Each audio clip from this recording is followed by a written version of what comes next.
तो कौन सा पार्ट नेफ्रॉन का किस चीज को एब्जॉर्ब करता है और हमारा यूरिन कंसंट्रेट कैसे होता है। यूरिन कंसंट्रेशन पूरा प्रोसेस हमने कल समझा था।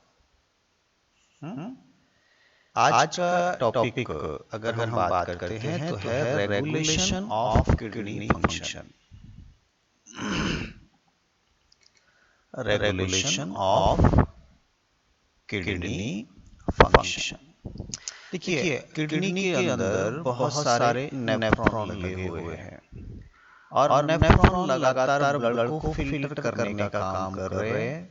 लगातार वहाँ रीएब्जॉर्प्शन हो रहा है और लगातार वहाँ ट्यूबुलर पार्ट के द्वारा कुछ सीक्रेशन भी हो रहा है।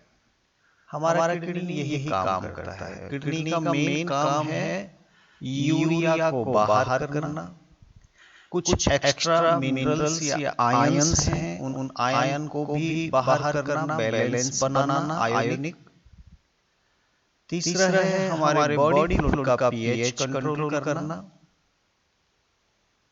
कहीं ना कहीं किडनी इस तरह से बहुत अलग अलग टाइप के काम कर रहा है, ओवरऑल एक्सक्रीशन करता है। आखिर किडनी को ये सभी काम करने के लिए कौन कंट्रोल करता है? हम देखेंगे किडनी के ऊपर किसका कंट्रोल है। कब वो ज्यादा सीक्रेशन करेगा, कब वो ज्यादा एब्जॉर्प्शन करेगा, क्या चीज उसको निकालना चाहिए, क्या चीज उसको वापस एब्जॉर्ब करना चाहिए। हमारे बॉडी फ्लूइड में वाटर कितना होना चाहिए। एक्स्ट्रा वाटर अगर है तो उसको रिलीज करना है। अगर बॉडी में कम वाटर है तो वाटर को वापस रीएब्जॉर्ब करना है। किडनी के पास कोई दिमाग तो है नहीं। किडनी तो क्या है, वहां पे बस नेफ्रॉन लगे हुए हैं और नेफ्रॉन को जैसा ब्लड आ रहा है वो तो फिल्ट्रेट कर रहे हैं। जो भी फिल्ट्रेट आता है ट्यूबुलर पार्ट्स को रीएब्जॉर्ब करता है।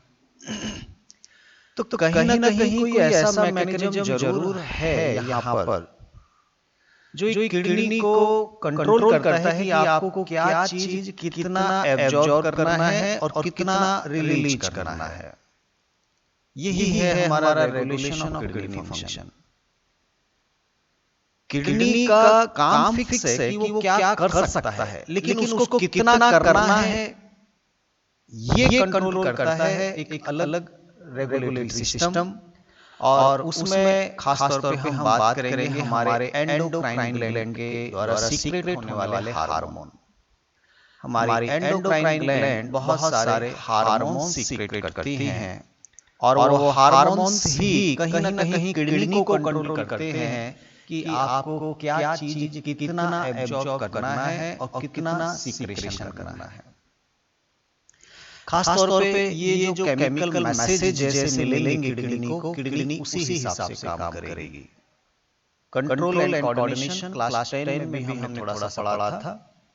या तो कंट्रोल और कोऑर्डिनेशन होता है सीधा ब्रेन से, जिसमें आपका काम करता है नर्वस सिस्टम, या फिर होता है आपका एंडोक्राइन ग्लैंड से, जिसमें मौजूद होते हैं बहुत सारे हार्मोन्स। तो यहाँ किडनी के फंक्शन को कंट्रोल करने के लिए मेन रिस्पांसिबल है एंडोक्राइन ग्लैंड के हार्मोन। एक्चुअली ये केमिकल मैसेज कहाँ से सीक्रेट होते हैं वही हमको यहाँ जानना है। हम यहाँ पर बात करेंगे पिट्यूटरी से कुछ हार्मोन सीक्रेट होता है। नंबर 1 ये भी कंट्रोल करता है किडनी को। नंबर 2 यहाँ पर हमने किडनी में खुद देखा था कि किडनी खुद JGA जस्टा ग्लोमेरुलस एपरेटस वहां से रेनिन सीक्रेट करती है। हमने देखा था JGA। मैं अभी समझाऊंगा JGA कहाँ है। खुद किडनी के अंदर खुद किडनी भी ऐसे फैक्टर रिलीज करती है जो किडनी के फंक्शन को कंट्रोल करती है। तो हम JGA का भी फंक्शन देखेंगे। यहाँ से भी फैक्टर निकलते हैं, वो भी कंट्रोल करते हैं।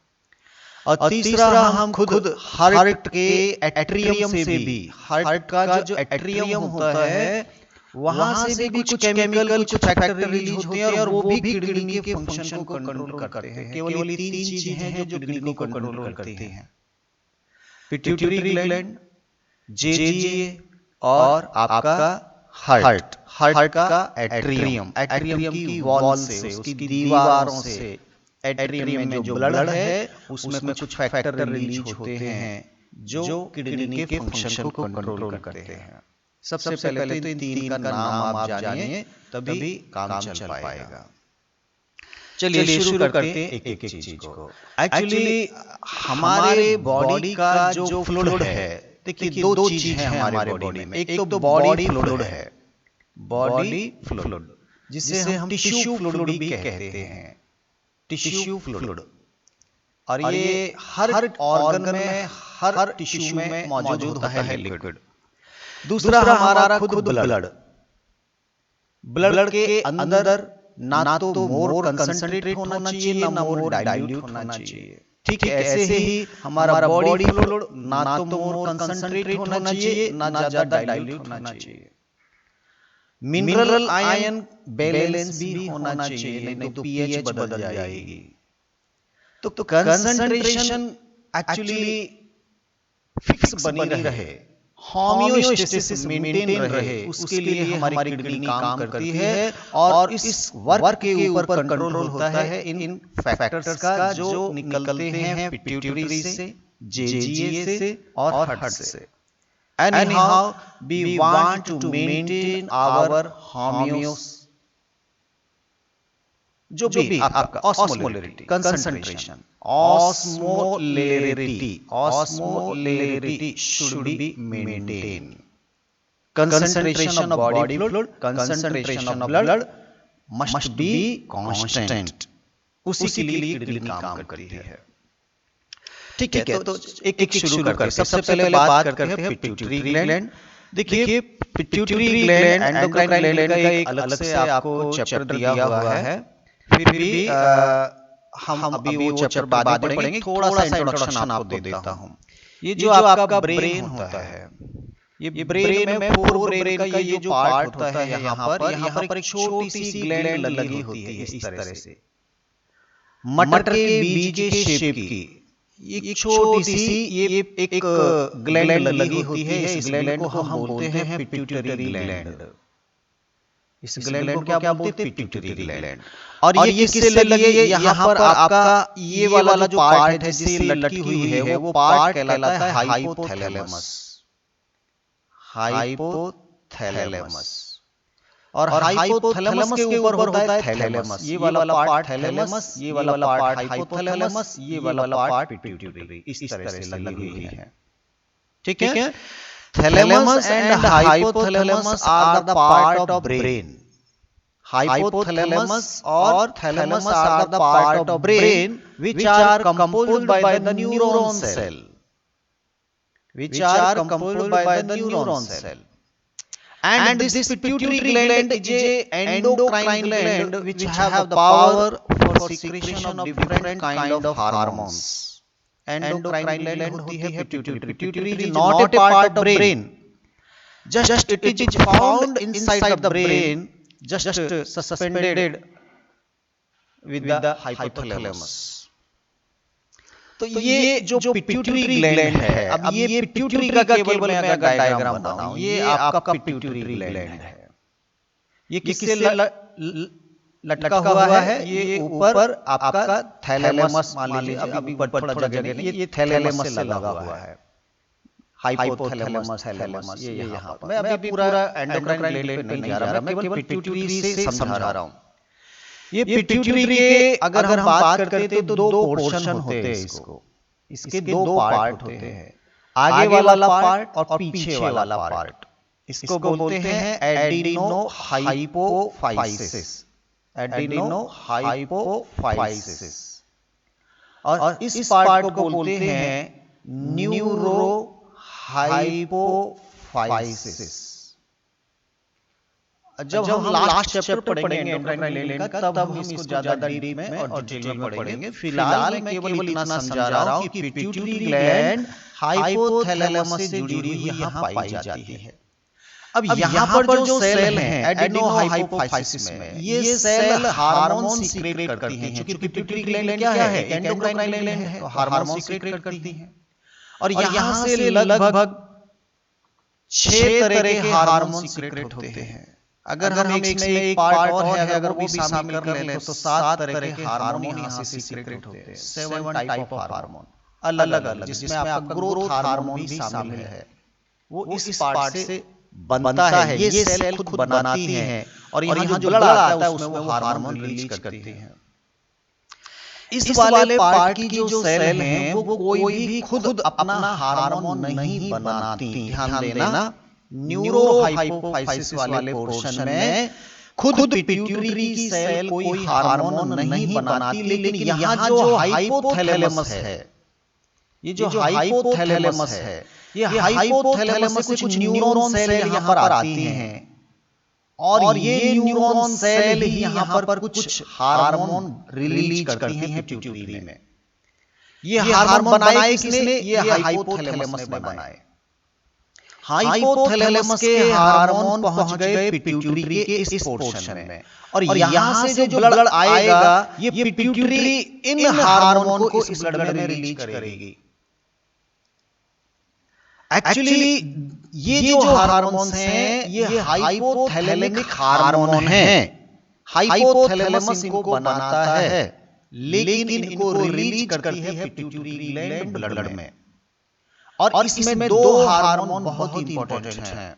एक का नाम है ऑक्सीटोसिन हार्मोन और दूसरे का नाम है वैसोप्रेसिन हार्मोन।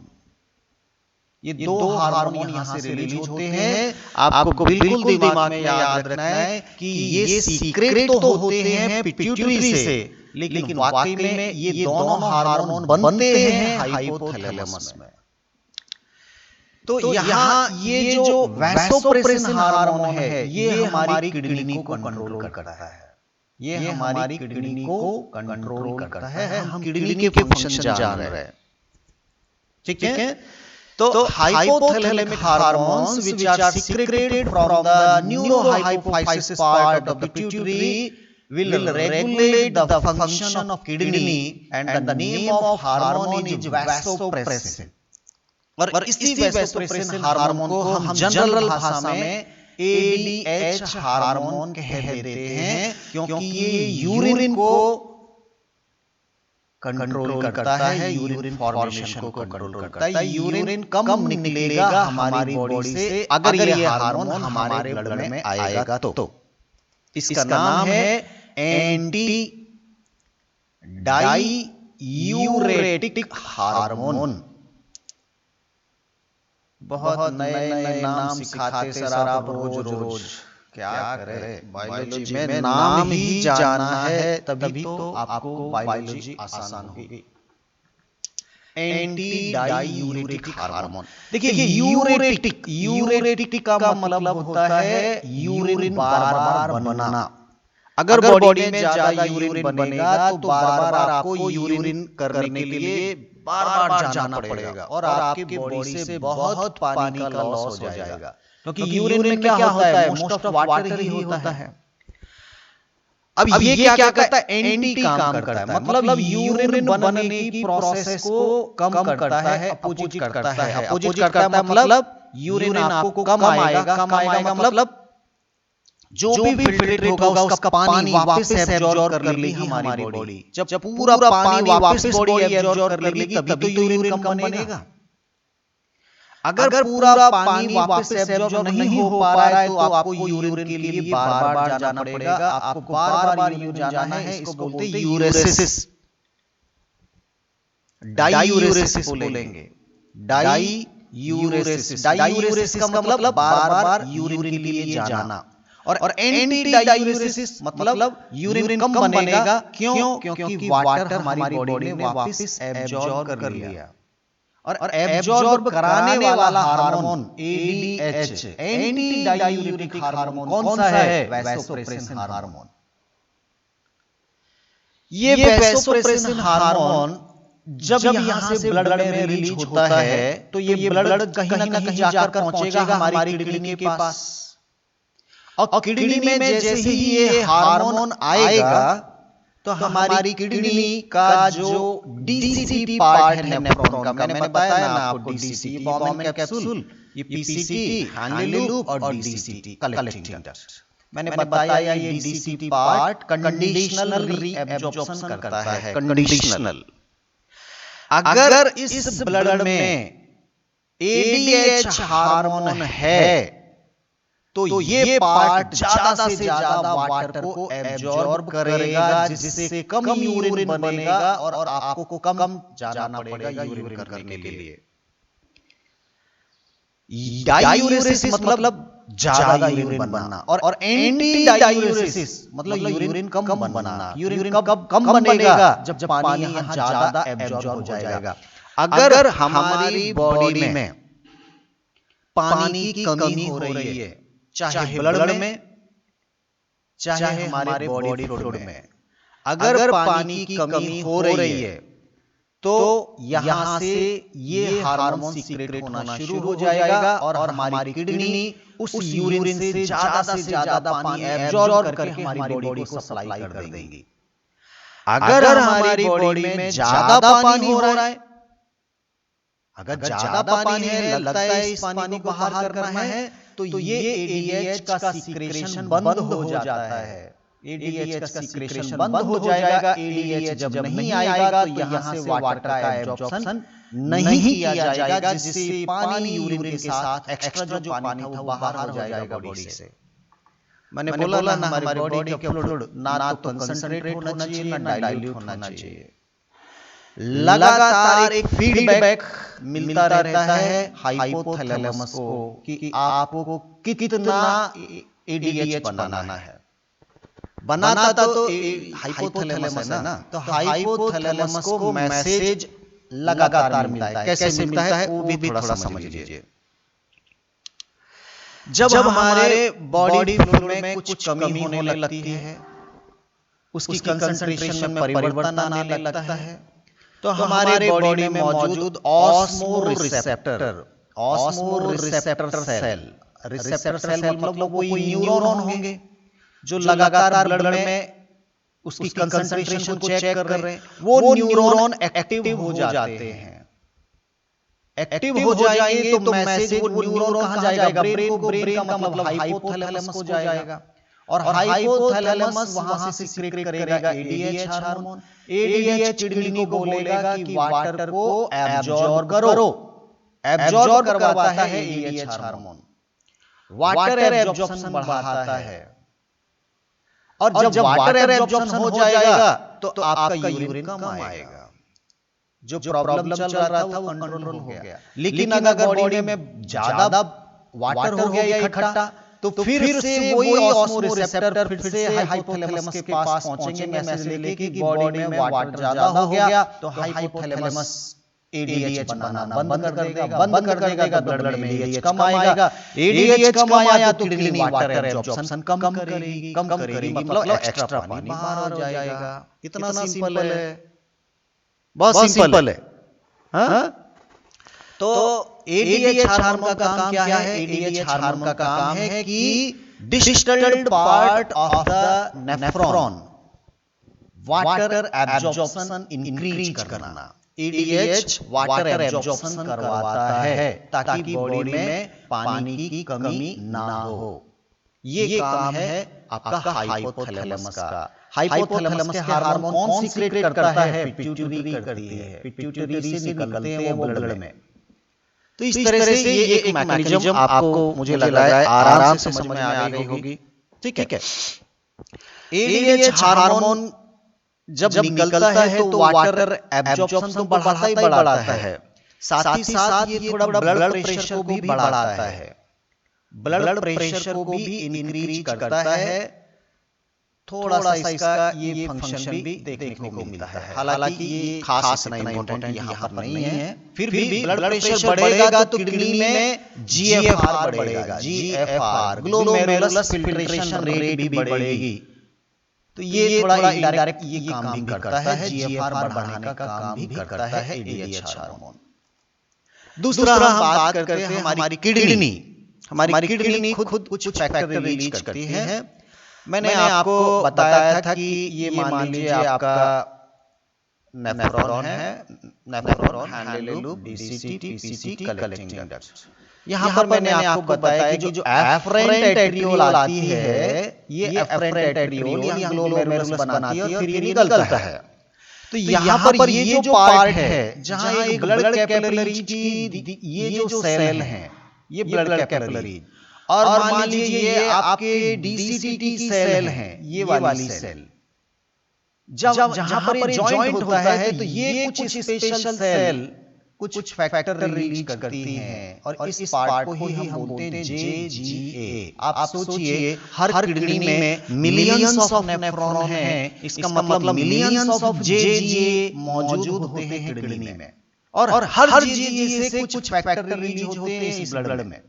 यहां से ब्लड में फैक्टर रिलीज होते हैं और ये कहीं ना कहीं जीएफआर को कंट्रोल करता है। जीएफआर ग्लोमेरुलस से जो छन के आएगा वो कितना आएगा, ये ज्यादा आना चाहिए। मैंने आपको जीएफआर बताया था, जीएफआर कितना होना चाहिए, 125 ml पर मिनट, 125 ml पर मिनट। ये फिल्ट्रेट हमारे किडनी में होना चाहिए, इतना छन के आना चाहिए। एक से थोड़ी आएगा, पूरी किडनी के सभी नेफ्रॉन मिलकर 125 ml पर मिनट रिलीज करते हैं फिल्ट्रेट को, और वो फिल्ट्रेट होता है लगभग 180 लीटर पर मिनट पर डे। हाँ, 180 लीटर आपको ये ऑलरेडी बताया था। तो अगर जीएफआर कम हो रहा है, मतलब हमारी किडनी अगर ब्लड के प्लाज्मा में से कम छान के निकाल रही है, जीएफआर अगर डाउन हो रहा है तो इसको बढ़ाना पड़ेगा। और बढ़ाने का काम किसका है, जेजीए का। जेजीए यहां से ब्लड में रिलीज करेगा रेनिन। क्या रिलीज करेगा, रेनिन। एक फैक्टर है, सिग्नल है, और ये सिग्नल कहीं ना कहीं जीएफआर को बढ़ाएगा। कैसे बढ़ाता है आप समझिए। जेजीए ने एफरेंट एट्रियोल में रेनिन रिलीज किया। ये एफरेंट एट्रियोल का ब्लड कहीं ना कहीं घूम के फिर किडनी से बाहर जाएगा और किडनी से पहुंच के कहां पहुंचेगा, लीवर के पास। रेनिन किसके पास पहुंच गया, फाइनली देखो रेनिन यहां से निकला, जेजीए से किडनी में निकला, ये लोकेशन हो गई किडनी। एक्चुअली किडनी रिलीज कर रहा है रेनिन, और ये रेनिन ब्लड से होते हुए पहुंच गया लीवर के पास। और लीवर जैसे ही रेनिन का मैसेज मिलता है लीवर को पता चल जाता है कि किडनी से रेनिन आ रहा है, तो लीवर अपना एक फैक्टर रिलीज करता है जिसका नाम है एंजियोटेंसिन। एक्चुअली एंजियोटेंसिनोजन एक इनएक्टिव प्रोटीन होता है, और ये लीवर से रिलीज होता है। वो रेनिन एंजाइम के कारण, इस रेनिन फैक्टर के कारण एंजियोटेंसिन में कन्वर्ट होता है। कुल मिला के आप ये समझ सकते हैं कि रेनिन अगर ब्लड में होगा तो लीवर से एंजियोटेंसिन रिलीज होता है, और ये एंजियोटेंसिन फर्स्ट के रूप में रिलीज होता है। बाद में कुछ दूसरे एंजाइम एंजियोटेंसिन फर्स्ट को एंजियोटेंसिन सेकंड में कन्वर्ट कर देते हैं। एंजियोटेंसिन सेकंड में कन्वर्ट हो जाता है, और ये ब्लड में मौजूद होता है। एंजियोटेंसिन सेकंड बन जाएगा। ये कब बना, जब रेनिन आया। अगर रेनिन नहीं आता तो एंजियोटेंसिन फर्स्ट भी नहीं बनता, और एंजियोटेंसिन फर्स्ट नहीं बनता तो एंजियोटेंसिन सेकंड भी नहीं बनता। ये फैक्टर कहां से आते हैं, लीवर से आते हैं। कब आते हैं, जब रेनिन का मैसेज आता है। तो अगर एंजियोटेंसिन सेकंड ब्लड में पाया जाएगा तो ये हमारी जितनी भी आर्टरी हैं, जितनी भी वेसल्स हैं, उनको सिकोड़ देता है, उनकी मसल्स को सिकोड़ देता है, जिससे वो पाइप पतले हो जाते हैं। हम इसको बोलते हैं वैसोकॉन्स्ट्रिक्टर। वैसोकॉन्स्ट्रिक्ट कर दिया। कॉन्स्ट्रिक्टर टाइप की प्रॉपर्टी होती है इस एंजियोटेंसिन की। अगर ये ब्लड में मौजूद होगा तो हमारी वेसल्स सिकुड़ जाएंगी, और सिकुड़ जाएंगी तो प्रेशर बढ़ जाएगा, और प्रेशर बढ़ जाएगा तो फिर अब यहाँ पर जो ब्लड आ रहा है जिसमें एंजियोटेंसिन, ये सब आर्टरी भी सिकुड़ गई। पहले बड़ी थी, चौड़ी थी, अब ये सिकुड़ गई, पतली हो गई, पतली हो गई तो इनमें प्रेशर बढ़ गया तो जीएफआर भी बढ़ जाएगा। तो जब किडनी का जीएफआर डाउन होता है उस वक्त जेजीए रेनिन रिलीज करता है, और रेनिन रिलीज होने के कारण हमारे ब्लड में एंजियोटेंसिन फर्स्ट बनना शुरू हो जाता है, जो बाद में एंजियोटेंसिन सेकंड में कन्वर्ट होता है। एंजियोटेंसिन सेकंड एक वैसोकंस्ट्रिक्टर के रूप में काम करता है, जिससे ब्लड वेसल्स सिकुड़ जाती हैं, और ब्लड वेसल्स सिकुड़ने से ब्लड प्रेशर बढ़ जाता है। अब ब्लड प्रेशर बढ़ने से हमारा जीएफआर भी बढ़ जाता है, जिससे हमारी किडनी का जीएफआर फिर से नॉर्मल हो जाता है। तो एक कॉन्स्ट्रिक्ट करने का काम करते हैं वैसोकंस्ट्रिक्टर। क्लियर हो गया? ये पूरी जो मैकेनिज्म है इसको बोलते हैं renin angiotensin, renin angiotensin mechanism. समझ में आना चाहिए रेगुलेशन ऑफ किडनी। मैंने दो पार्ट समझाए, एक तो हाइपोथैलेमस एडीएच हार्मोन सीक्रेट कर रहा था, दूसरा जेजीए रेनिन सीक्रेट कर रहा था, जिसके कारण वैसोकंस्ट्रिक्टर हो गया और जीएफआर फिर से बढ़ गया।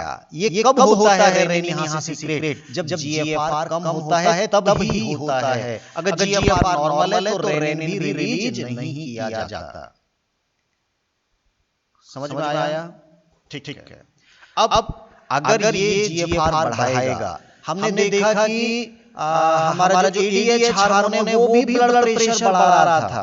मैंने आपको बताया था एडीएच हार्मोन ये भी ब्लड प्रेशर बढ़ाता है, रेनिन भी ब्लड प्रेशर बढ़ा रहा है। भैया जब ब्लड प्रेशर ज्यादा हो जाएगा तो ये भी प्रॉब्लम है, इनको सबको कंट्रोल भी करना है। ब्लड प्रेशर डाउन करने वाला भी मैकेनिज्म जरूर होगा, नहीं तो किडनी के अंदर जो आपके छोटी-छोटी आर्टरी हैं, एट्रियोल्स हैं, वो फट जाएंगी। ब्रेन के अंदर भी प्रॉब्लम हो सकता है। कहीं पर भी अगर ब्लड प्रेशर हमारा हाई हुआ तो कहीं पर भी ब्लड वेसल्स फट सकती हैं। तो ज्यादा प्रेशर अगर बढ़ना शुरू हो जाता है उस वक्त इन सबको कंट्रोल करने के लिए हमारा हार्ट खुद काम करता है। जब हार्ट में लगता है कि ब्लड प्रेशर ज्यादा हो गया तो हार्ट के एट्रियम से कुछ ऐसे फैक्टर रिलीज होते हैं ब्लड में, ध्यान देना, ऐसे फैक्टर रिलीज होते हैं जो हमारी ब्लड वेसल्स को डायलेशन करते हैं। डायलेशन कॉन्स्ट्रिक्शन का जस्ट अपोजिट डायलेशन, वैसोडायलेशन। ये वेसल्स को चौड़ा कर देते हैं, रिलैक्स कर देते हैं। मसल्स को रिलैक्स करेंगे तो पाइप चौड़े हो जाते हैं, चौड़े हो जाएंगे तो ब्लड प्रेशर डाउन हो जाता है, ब्लड प्रेशर डाउन हो जाता है। तो ये लगातार ब्लड प्रेशर हाई होने से रोकता रहता है, और अगर ये ज्यादा ब्लड प्रेशर लो हो गया तो फिर आपका जीजीए और आपका एडीएच वो ब्लड प्रेशर को बढ़ाता रहेगा। तो कहीं ना कहीं दोनों एक दूसरे के अपोजिट काम करते हैं, जिसके कारण हमारे बॉडी के अंदर ना तो ब्लड प्रेशर बढ़ पाता है, ना ही ब्लड प्रेशर घट पाता है। सब कुछ अपोजिट काम करता है। अगर एक का लेवल बढ़ना शुरू होगा तो दूसरा उसको डाउन कर देता है। तो आपसे ये भी पूछा जा सकता है कि रेनिन एंजियोटेंसिन मैकेनिज्म का अपोजिट कौन है? इसके अपोजिट में कौन काम करता है? इसको चेक करने वाला कौन है? तो आपका आएगा एट्रियम। एट्रियम से जो फैक्टर निकलते हैं उनको बोलते हैं एएनएफ। एएनएफ ये पूछा जाता है, एट्रियल नेट्रियूरेटिक फैक्टर। एट्रियल नेट्रियूरेटिक फैक्टर, इनका काम क्या है? वेसल्स को डायलेशन करना ताकि ब्लड प्रेशर डाउन हो जाए, ब्लड प्रेशर कम करने का काम है। तो इस तरह से हमारा हाइपोथैलेमस, हमारा किडनी, हमारा हार्ट, ये तीनों मिलकर हमारे किडनी के फंक्शन को कंट्रोल और रेगुलेट करते हैं, जिसके कारण हमारे बॉडी की ऑस्मोलैरिटी मेंटेन रहती है, हमारे बॉडी की पीएच मेंटेन रहती है, और हमारे बॉडी के अंदर कहीं ना कहीं वाटर का लेवल एक कांस्टेंट वे में बना रहता है। ऑस्मोलैरिटी मतलब वाटर का लेवल ना तो कम होगा ना ज्यादा होगा। तो ये पूरा मैकेनिज्म है। आई थिंक आपको समझ में आया होगा, कोशिश कीजिएगा। अगला जो टॉपिक है आज का, वो टॉपिक है हमारा मिक्सचुरेशन। अगला टॉपिक क्या है? मिक्सचुरेशन। मिक्सचुरेशन क्या होता है? आपको कब ऐसा लगता है कि यूरिन जाना है? ऐसा तो नहीं है कि लगातार हमारी किडनी से ब्लड चल रहा है और यूरिन आ रहा है और हमको लगातार जाना है, ऐसा तो नहीं होता। हमको एक तरह से एक फीलिंग आती है कि अब हमको जाना है यूरिन करने के लिए। वो फीलिंग कैसे आती है? हमारी बॉडी से यूरिन आउट कैसे होता है? ये प्रोसेस कहलाती है मिक्सचुरेशन। एक अपने आप में लगता है कि नहीं अब जाना ही है, हमारी बॉडी से यूरिन को आउट करना है। तो कैसे, क्या मैकेनिज्म है? ये पूरा नर्वस सिस्टम इसको कंट्रोल करता है। Nervous system. और एक्चुअली वहां पर रिफ्लेक्स आते हैं। रिफ्लेक्स मैंने आपको बताया था क्लास 10 में। रिफ्लेक्स क्या होता है?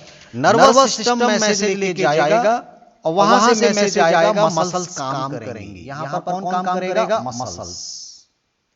कोई भी एक सेंसरी नर्व मैसेज लेके जाती है सीएनएस के पास। सीएनएस से मैसेज आता है मोटर नर्व के द्वारा और वहां पर कोई फंक्शन होता है। ऐसा ये रिफ्लेक्स देखने को मिलता है हमारे मिक्सचुरेशन प्रोसेस में भी। देखिए क्या होता है, बहुत सिंपल है, ज्यादा कुछ टेंशन लेने की बात नहीं है।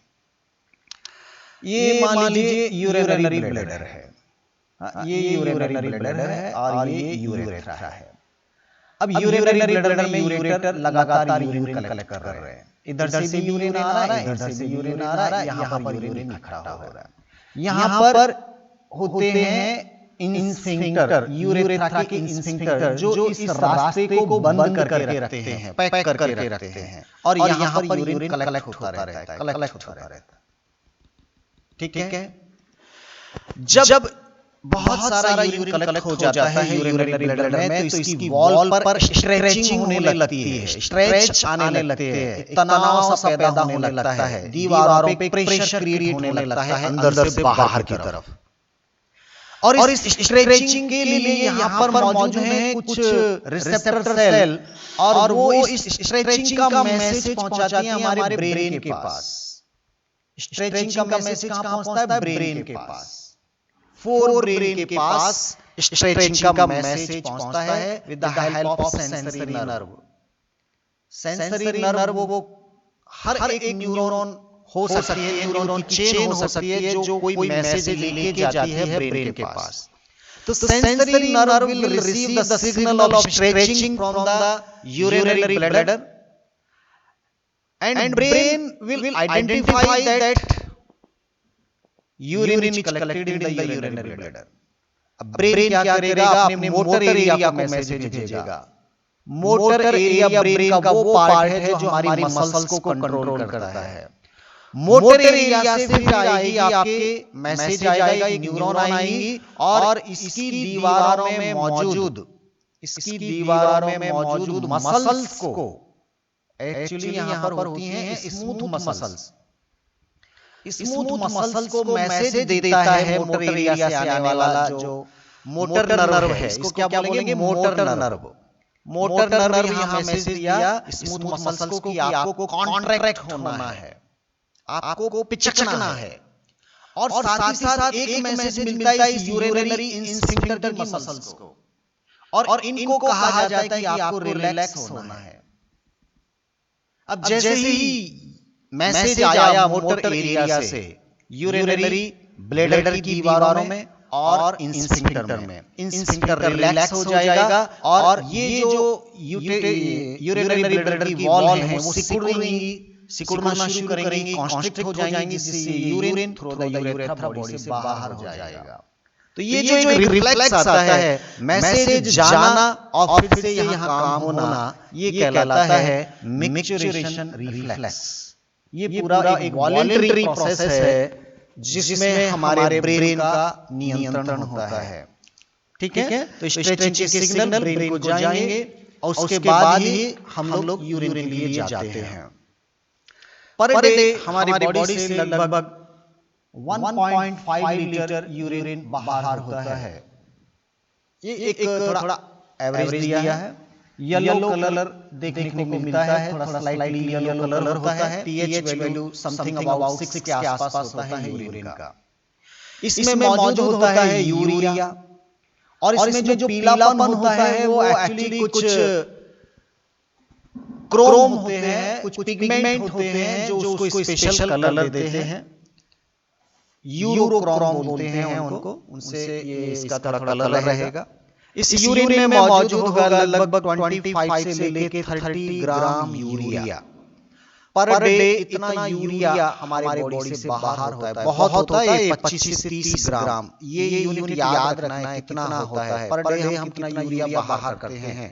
25 टू 30 ग्राम यूरिया हमारी किडनी यूरिन के साथ बाहर करती है हमारी बॉडी से। ठीक है। कई बार अगर हमको कुछ प्रॉब्लम है, डिजीज है, तो हमारे यूरिन में ग्लूकोज भी आ सकता है। ग्लूकोज अगर हमारी बॉडी ग्लूकोज को एब्जॉर्ब नहीं कर पा रही है तो वो यूरिन के साथ बॉडी से बाहर आता है।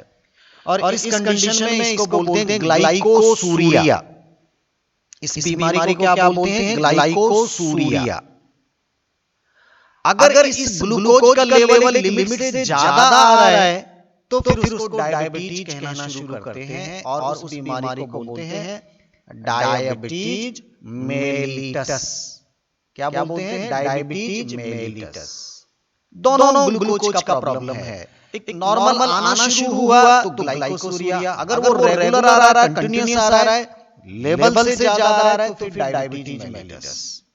कई बार यहाँ पर कुछ कीटोन बॉडी भी पाई जा सकती है। अगर बहुत ज्यादा कीटोन बॉडी आ रहे हैं यूरिन के साथ तो उसको फिर बोलते हैं कीटोनूरिया।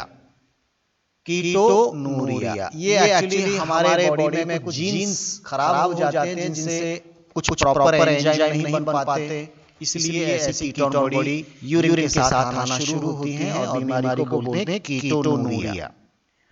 तो हमारे यूरिन को डायग्नोसिस के लिए बहुत इस्तेमाल किया जा सकता है। बहुत सारी बीमारियों का पता केवल हमको तब चलता है जब यूरिन टेस्ट होता है।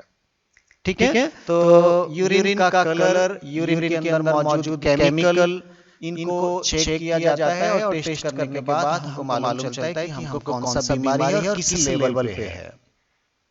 चलिए काम खत्म हो गया। अगला हम बात करते हैं क्या हमारे बॉडी में एक्सक्रीशन करने का काम केवल किडनी का है या फिर कुछ और भी ऐसे ऑर्गन हैं जहां से एक्सक्रीशन होता है। तो छोटा सा पार्ट बचा है, आप चाहें तो थोड़ा सा इसको कंप्लीट कर लीजिए। समय तो काफी हो गया, फिर भी इसको कंप्लीट करते तो अच्छा रहेगा। नंबर 1 हम बात करते हैं हमारे लंग्स। ये भी एक्सक्रीशन करते हैं, कार्बन डाइऑक्साइड गैस बाहर करते हैं हमारी बॉडी की। हम बात करेंगे नेक्स्ट सलाइवा। हमारे सलाइवरी ग्लैंड सलाइवा सीक्रेट करते हैं फूड में, और उस फूड में जब सलाइवा मिक्स होता है तो सलाइवा में हल्का सा यूरिया भी होता है जो फीकल मटेरियल के साथ बॉडी से बाहर हो जाएगा। बहुत कम होता है लेकिन होता तो है। हम बात करेंगे यहाँ पर हमारा लीवर ब्लड में से लगातार टॉक्सिक केमिकल को छानता है और बाइल जूस में मिक्स करके स्मॉल इंटेस्टाइन में ड्रॉप करता है और वो भी हमारे फीकल मटेरियल के साथ बाहर हो जाता है। खास तौर पे लीवर सीक्रेट करता है कोलेस्ट्रॉल, एक्स्ट्रा कोलेस्ट्रॉल है तो उसको भी बाहर करेगा, बाइल जूस में मिला देगा, बाइल जूस फूड के साथ बाहर आ जाएगा। इधर स्मॉल इंटेस्टाइन में ड्रॉप करेंगे बाइल जूस को तो वो भी फीकल मटेरियल के साथ बाहर हो जाएगा। इसके अलावा येलो कलर के दो पिगमेंट होते हैं जिनका नाम है बाइलिरुबिन और बाइलिरुबिन। बाइलिरुबिन और बाइलिरुबिन। तो ये दो जो येलो कलर के पिगमेंट हैं इनको भी बाइल जूस के साथ हम फीकल मटेरियल के साथ इनको बॉडी से बाहर करते हैं। और फीकल मटेरियल का जो येलो कलर होता है वो एक्चुअली इन्हीं पिगमेंट के कारण होता है। ये पिगमेंट लगातार बॉडी से बाहर होना जरूरी है। अगर ये बॉडी में इकट्ठे हो जाते हैं तो हमको जॉइंटिस या पीलिया हो जाता है, जॉइंटिस बीमारी हो जाती है। हाँ, इनका ये बहुत डेंजरस होते हैं, टॉक्सिक होते हैं, ये लगातार बाहर निकलना जरूरी। तो लीवर भी कहीं ना कहीं ऐसे टॉक्सिक केमिकल को एक्सक्रीट करता है along with the bile juice. तो ये भी लीवर भी हमारा एक्सक्रीशन का काम करता है। अगला हम बात करते हैं हमारी स्किन। हमारी स्किन भी एक्सक्रीशन करती है। आपने देखा होगा स्किन के ऊपर स्वेट ग्लैंड होती हैं। स्वेट ग्लैंड क्या करती है? पसीना निकालती है। पसीने में यूरिया होता है, NaCl होता है, कुछ मिनरल्स भी हो सकते हैं, आयंस हो सकते हैं। खासतौर पे यूरिया और NaCl होता है हमारे पसीने के अंदर। ठीक है, पसीना कूलिंग का काम करता है, बॉडी को ठंडा रखता है, लेकिन कहीं ना कहीं एक्सक्रीशन भी तो कर रहा है। कुछ आयंस भी आ सकते हैं इस पसीने के साथ। हमारी स्किन के ऊपर मिलती हैं ऑयल ग्लैंड। तेल चिपचिपा सा सीक्रेट होता रहता है स्किन के ऊपर, जो स्किन की सुरक्षा के लिए बहुत जरूरी है। ऑयल ग्लैंड होती हैं, उनमें भी कुछ न कुछ एक्सक्रीटरी मटेरियल होते हैं। इनको हम बोलेंगे सीबेसियस ग्लैंड। ऑयल ग्लैंड को क्या बोलते हैं? Sebaceous gland. Sebaceous gland. Oil skin के ऊपर चिपचिपा सा सीक्रेट होता है, जो हमारी स्किन को बढ़िया से रखता है, मॉइस्चर बनाए रखता है स्किन। नहीं तो स्किन चटक जाएगी, सूख जाएगी। सीबेसियस ग्लैंड, इसमें भी कुछ न कुछ कोलेस्ट्रॉल वगैरह होता है, लिपिड वगैरह होता है। एक और होती है सीरोमिनस ग्लैंड। सीरोमिनस ग्लैंड ये वैक्स रिलीज करती हैं। वैक्स आपके कान के अंदर आपने देखा होगा वैक्स निकलता है। एक्चुअली वहाँ सीरोमिनस ग्लैंड होती है, उसमें भी कुछ एक्सक्रीटरी प्रोडक्ट होते हैं। तो इस तरह से हमारे बॉडी में ना केवल किडनी बल्कि लंग्स, सलाइवा, लीवर, स्किन ऐसे कुछ पार्ट हैं जहां से कुछ ना कुछ चाहे कम मात्रा में ज्यादा मात्रा में एक्सक्रीशन होता रहता है। तो ये एक छोटा सा टॉपिक था, मुझे लग रहा है समझ में आया होगा। अब last and final, disorder of excretory system. Excretion से रिलेटेड क्या क्या डिसऑर्डर देखने को मिलते हैं? जिसकी किडनी खराब हो जाती है, फिल्ट्रेशन नहीं करती है, तो क्या होगा? उस व्यक्ति के ब्लड में यूरिया का लेवल बढ़ने लगता है। और जब यूरिया का लेवल बढ़ने लगता है तो उस बीमारी को बोलते हैं यूरेमिया। और ऐसे व्यक्ति के ब्लड को आर्टिफिशियल छाना जाता है डायलिसिस मशीन में। डायलिसिस करते हैं, हीमोडायलिसिस। उस व्यक्ति का ब्लड इस मशीन में लाते हैं, यहाँ पर वो छनता है और इस ब्लड को वापस व्यक्ति की बॉडी में लगा देते हैं।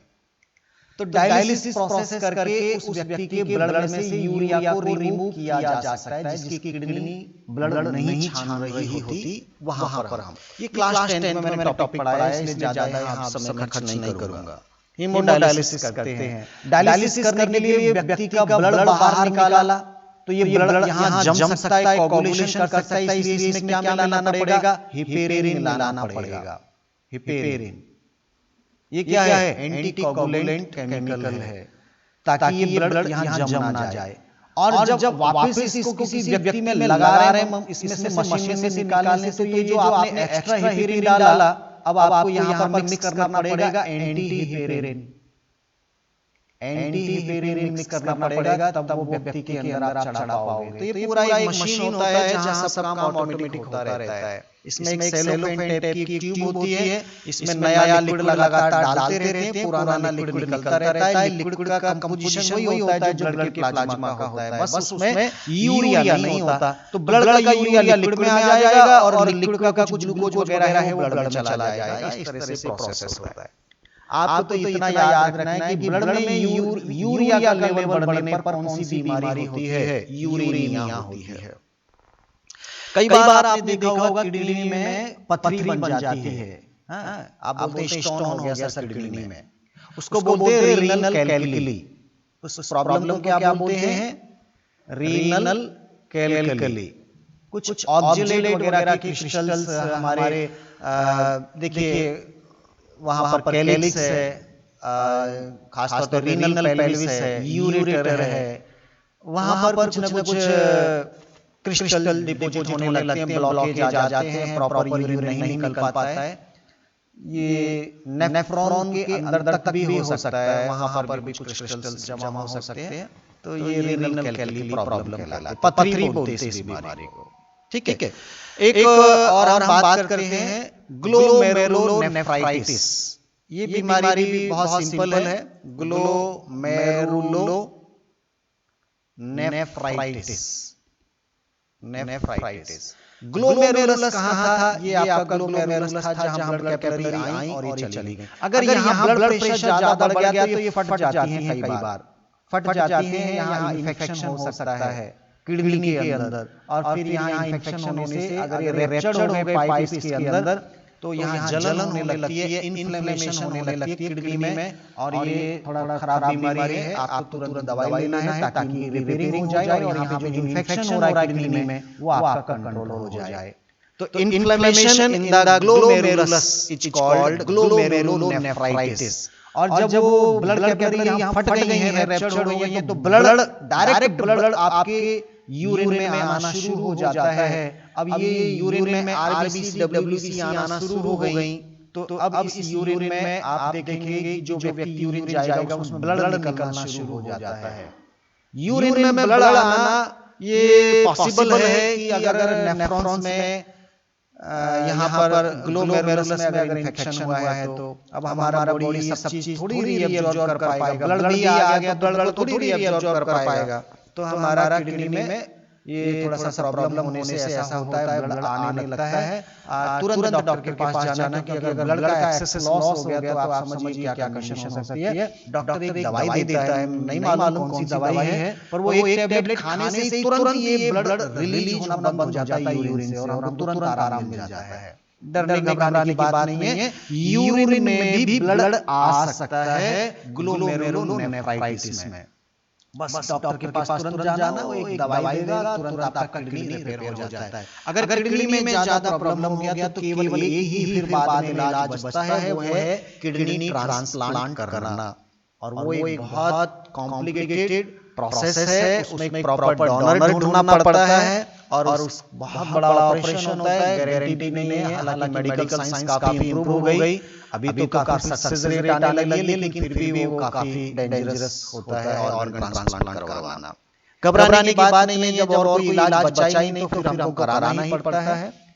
फिर भी किडनी की सुरक्षा हमको रखना चाहिए, किडनी बहुत इंपॉर्टेंट पार्ट है, और जो लोग अल्कोहल ज्यादा लेते हैं उनमें किडनी खराब होने के चांस ज्यादा होते हैं। So I think new generation will try to escape from the alcohol.